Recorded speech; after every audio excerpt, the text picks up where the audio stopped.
Hey there mga my loves, Aries! Thank you so much for always staying here with me in this channel. So, bago tayo magsimula mga babes, no? Hi and hello new subscribers. By the way, my name is Yan. Welcome. Tuloy-tuloy kayo here in this channel. At sa mga returning subscribers, maraming salamat, no? Para sa walang sawa ninyong suporta dito. So, ayan mga babes, no? Bago tayo magsimula, no? Wala tayong gender sa babae, lalaki, LGBT, cross-watchers. You're all welcome here. You can flip roles if you want.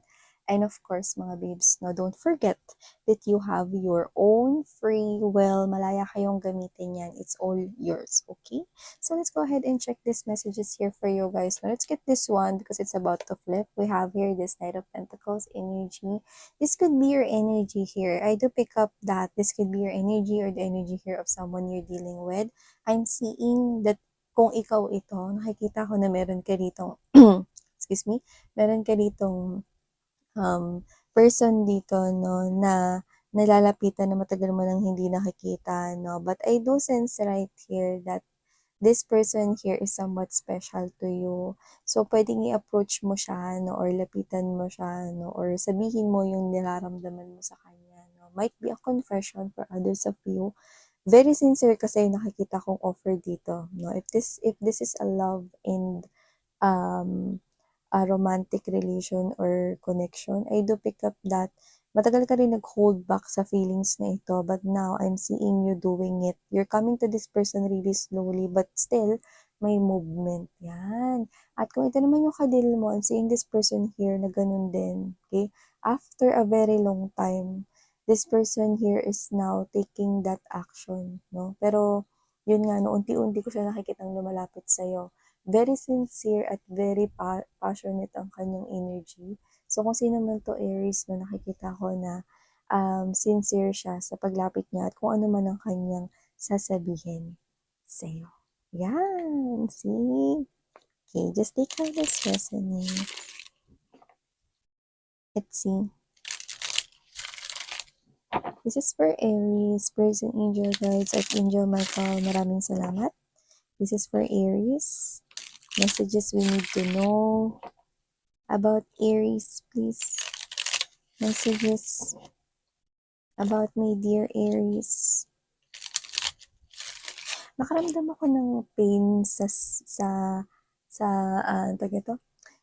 elbow. So, maaring meron ditong nanonood na either naggalusan ka, nagasgas ka, nadapa ka ba, or nasagi yung elbow mo sa kanto, whatever. I felt that, so just take how this resonates, okay? That might be a sign, no, para sa specific na nanonood here. Yan. This could be a reading, babe. But if not, it's okay. Minensyon natin kasi nakuha natin yon. So, let's see. Spirits and angel guides, messages for my dear Aries, please.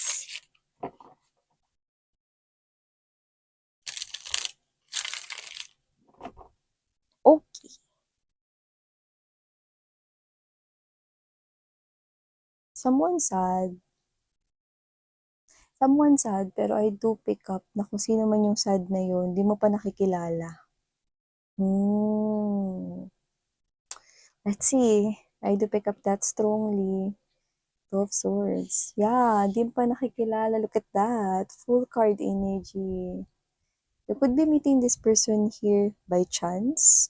Or you could be thinking that it's coincident or serendipity. But someone here knew. Yan o, zero. Meron ka ritong bagong makikilala. No? But this person here is sad. I think nasa isang sitwasyon siya ngayon wherein nasa crossroads siya.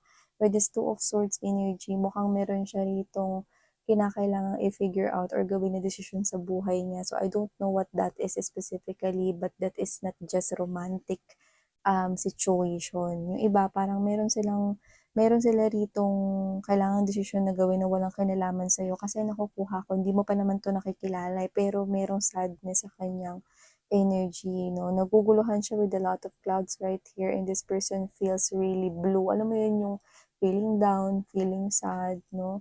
So, parang nahihirapan siya ritong i-weigh yung mga bagay-bagay. So, hindi ko alam, pero nakakuha rin ako rito na parang meron siya ritong tinitingnan na sitwasyon sa kanyang trabaho, no? Pero pwede rin na yung iba, may tinitingnan siyang sitwasyon, no, sa pag-ibig. Yung iba nga parang trabaho at pag-ibig pa nga, yung parang nagiging difficult 'no, para isipin 'yan. Parang parang nakakuha tayong gano'n, 'yan 'no, medyo medyo medyo malabo pa 'no, kung ano 'yun pero at least nakakuha tayo ng hint 'no, kung sino man 'tong paparating sa inyo 'no, napaka-significant ng datingan niya sa'kin. Espesyal at magiging espesyal itong person na 'to sa'yo kung sino man 'yan. Okey, ilatag naman natin lahat para makakuha tayo rito. 'Yan, see, kita mo? Kita mo? Oh, nasa hindi siya okay rito na sitwasyon 'no, hindi siya nakakatulog ng maayos 'no, at with the presence of moon at gabi, kung mapapansin mo lahat gabi 'yan mga babes 'no, ibig sabihin this person here is somewhat 'no, na feeling sad talaga 'no, at with that moon in here 'no, ibig sabihin nakikita ko rito na posibleng literal na magkakilala kayo 'no, kung palubog na yung araw or gabi na 'no. So, maaaring makilala mo siya, ipakilala siya sa'yo 'no, or, I'm picking up that this person here, if this is somewhat here feels like coincident, I think you will definitely bump into this person sa streets or sa subway station, yung mga ganyan. That's the first encounter, Aries. And I do see that this person here is parang wala siya sa kanyang sarili, magulo yung isip niya, yun. May kilala mo siya sa time na feeling sad, feeling blue siya rito. Yun ang nakikita ko rito. And whoever this person is, I do sense no, na hindi naman talaga siya sad person. Meron lang talaga siyang kinakaharap ngayon kung saan hindi ko alam kung bakit hindi niya ito ma-share sa iba. Yan. Wala yung kinalaman sa'yo mga mahal kasi hindi pa naman siya nakikilala pero makikilala mo siya sa future, oh. Three of Wands. The ship will arrive pretty pretty soon. Kung makikita mo, ang laki na nung ship, palapit na ng palapit sa'yo. So, kung ano man yan, nakikita ko rito, no, na with this Two of Swords energy and Three of Wands, I do pick up that this is you. At first, you might be hesitating, no, kung magiging close ka ba sa kanya or whatever. But I do see that this person here is somewhat magiging special or significant siya sa'yo. Makikita mo rito yung problema niya, no, at hindi ko sinasabi magiging madali ito sa'yo dahil hindi ito yung problema mo. Pero nakikita ko rito na mukhang ikaw yung tanging makatutulong sa kanya dito sa sitwasyon na to. So, I don't know, hindi ko nakikita na pera talaga ang problema nitong person na 'to 'no, kundi parang kailangan niya rito ng masasandalan, kailangan niya rito ng makakausap, and I think, okay, you are the perfect person 'no, na makapagbibigay sa kanya ng advice, okey? Hindi ko sinasabing isa kang mentor, hindi ko rin sinasabing isa kang teacher or isa ka ritong advisor, pero yung sasabihin as long as manggagaling sa'yo, okay, yun yung dapat niyang marinig at makakatulong yun sa kanya. Oh. So, para ka niya rito palang angel 'no. So, yeah, see, look at that, see? Tingnan mo, full card energy, a lot of passion 'no, in this connection. Nakikita ko rito that you will definitely see, okay, na na itong person na 'to 'no is somewhat meron siya ditong mga katangian 'no na parang parang magugustuhan mo. You will definitely like this person here, at with this Ace of Wands energy nakikita ko rito 'no na magkakaroon ka rito ng crush sa kanya. Ako lang miss yan talaga. Siyempre may mauuna rito 'no, so puwede naman dito magkapalit-palit yung roles pero may mauuna rito magka-crush. I do see na ikaw yun, 'yan 'no. So nakikita ko rito na puwede rin naman na siya yung naunang magka-crush sa'yo pero hindi niya mare-realize agad kasi meron siya ritong hinaharap na problema, 'yan, okey. Kasi naguguluhan siya, parang may kailangan siyang iwan pero parang iwan or bitawan, sabi ko nga sa inyo hindi lang yung love life, puwede ring meron siya ditong kinakaharap na parang kailangan ng malaking desisyon. May kinalaman talaga sa trabaho yun pero hindi ko nakikita na pera. Hindi yung pera mismo talaga. Hindi ko alam kung ba't ko yun nakukuha 'no. Hindi ko nakikitang problemado siya sa pera, pero parang merong kinalaman yung trabaho niya 'no. Puwedeng yung trabaho niya tapos may kinalaman yung love life niya dun sa trabaho niya, yung gano'n. Alamin niyo na lang. See, Ace of Cups, oh. New love, lumalabas siya bilang new love, bagong tao 'to, 'no. So, nakikita ko rito mga babes 'no, na bagong tao 'to, papasok pa lang 'to sa life ninyo. See, with the strength card right here 'no, I'm picking up that this is somewhat here, that type of connection very healing for this person, okay? Kasi kung sino man siya nakikita ko rito 'no, na ito yung pathway na dapat niyang daanan yung papunta para sa'yo 'no. And this person here, I'm picking up that this is someone here who is generous when it comes to love and commitment here. So hindi ko nakikita na siya yung reason kung bakit man siya may problema ngayon sa kanyang romantic love life, kung love life man yung hinaharap niya 'no. Pero may trabaho talaga akong nakukuha rito 'no.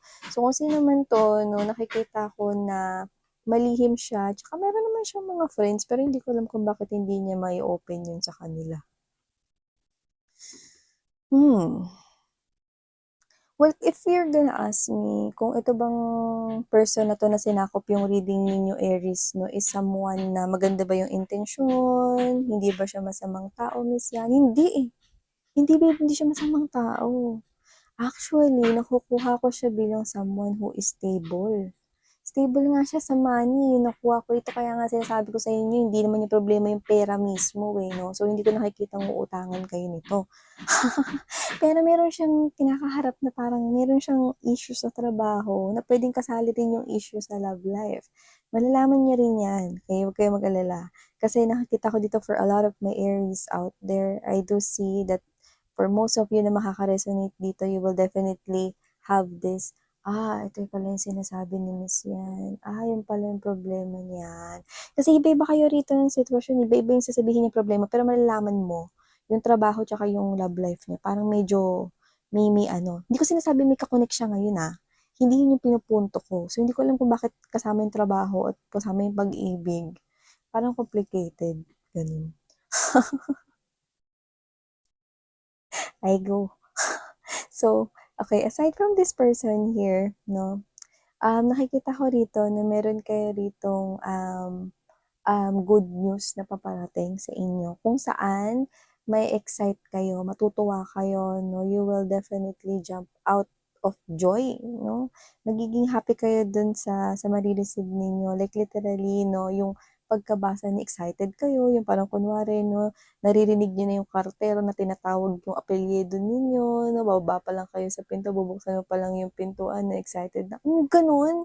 Parang ini-expect mo na yung good news na yun. So, hindi ko alam kung ano yun, pero kung ano man yung hinihintay mo tapos excited ka, yung parang pakiramdam na na "Oh, naku, sasaya ako," gano'n. Pero kung ano man yan, I'm happy kasi kung ano man yan, yung energy mo na nakita ko rito, sobrang tuwa, sobrang galak ka, sobrang, happiness yung nakikita ko ritong mararamdaman mo. Yan. At saka okey, meron pala ako ditong nakita. Nakikita ko rito na meron ditong nag-iisip sa'yo. Iniisip ka niya rito 'no, dahil meron siya ritong, um, bagay 'no, na nagawa sa'yo before. So, this could be someone here na naging close kayo. Doesn't have to be an ex, pero sa iba, yes. Okey, puwedeng ex niyo 'to Aries 'no, kung saan, nagkaroon siya rito ng pagkakasala sa'yo. So, this person starts to think about you, okey? Pero wala siyang ginagawang movement at hindi ko siya nakikitang gumagawa ng movement dito. Pero kung sino man siya 'no, nasasaktan siya ngayon, yung nakikita ko dito. At, this person here might have involved you into options before. Doesn't have to be a third party na tao, pero yung iba, yes. Pero yung iba puwedeng, meron ditong, nag-arise na problema sa pagitan ninyong dalawa 'no. Di ko kayo nakikitang nag-uusap pero panay ang isip niya sa'yo. I'm picking up that if this person here is someone na nakagawa sa'yo ng hindi maganda, nakaka-sense ako ng guilt or conscience sa kanyang energy. Yun, yan. But strongly, for a lot of my Aries out there, I'm seeing here two very significant messages. A stranger will come into your life, and this is someone here na magiging significant or importante sa buhay mo or espesyal sa'yo. At yung isa 'no, meron ka ritong good news na ikakatuwa na parang ini-expect mo na 'yan 'no, iniintay mo na lang talagang dumating tapos nung narinig mo, if kartero man 'yan or postmail man 'yan or email man 'yan, basta 'pag nakita mo or naramdaman mo na parang ito na 'yon, sisigaw ka ibig sabihin, out of joy 'to. Like tuwang-tuwa kang na-receive mo 'yan. Nakikita ko na maganda yung hindi lang yung buong araw mo sa araw na 'yan, kundi yung mga susunod pa na araw. Kasi parang in-expect mo na 'yan, eh, parang iniintay mo na lang kung kailan 'yan. Alam mo yung pakiramdam na parang, um, yung in-order mo 'no, dun sa isang online shop example lang 'to, yung pakiramdam yung pinag-uusapan natin. Yung pakiramdam na in-order mo sa online shop yung gustong-gusto mong orderin 'no, tapos isang stock na lang nun, pero ikaw pa yung nakakuha, gano'n yung feeling. So whatever the case may be, I'm seeing you right here very, very happy to receive that good news, 'no. Blessing yung nakikita ko dito sa'yo. May blessing, tagal mo yang hinintay, tagal mo yang hinangad, 'no. Tapos parang ikaw sa sarili mo, alam mo kung kailan yan darating. Hindi yung eksakto, pero alam mong parating yun. Kaya nung narinig mo yun, mas lalong tumaas rito yung excitement mo. Yan. So claim these beautiful messages from here, Aries. Thank you okey, nakarinig ako ng ano yun, yung parang busina ng tren kind of thing, yung parang yung busina ba yun o parang yung basta yung parang naglabas ng maraming usok ta's sumunod na yung busina kind of thing. So, hindi ko alam kung kayo ba ay napadaan sa Riles or kayo ba 'to na parang parang sumakay kayo ng train or what, okay, just like how this resonates 'no. But this also means travel, maaaring kayo ay mag-travel here, 'yan. Wala naman ako nakita na ano, pero maaaring kayo ay mag-travel and you will use some kind of train. So yeah, these are all the messages we've got here for you, Aries. Thank you so much. Sana yung love and light